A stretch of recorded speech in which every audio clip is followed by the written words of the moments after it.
These days, one of the most popular Western narratives against China on the topic of vaccines is the so-called vaccine diplomacy.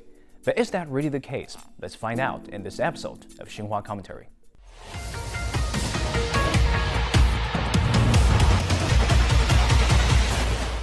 As a matter of fact, China is not trying to engage in vaccine diplomacy. On the contrary, it is doing humanitarian work.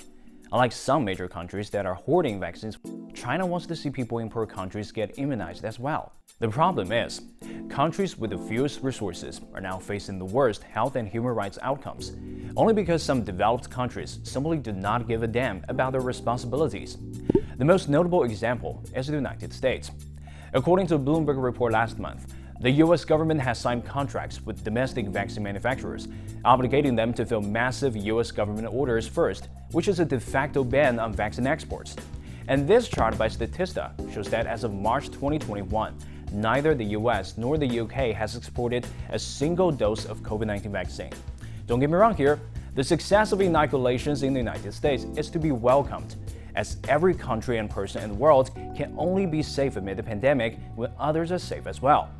But the United States and other developed countries must shoulder their international responsibilities, especially when they are far superior economically. In all fairness, the United States and other major developed countries are certainly and understandably obliged to inoculate their own citizens, but ensuring fair and equitable vaccine distribution is just as important. To help countries with limited access to the COVID-19 vaccines requires major developed countries to play bigger roles. Thus far, they have failed in this regard.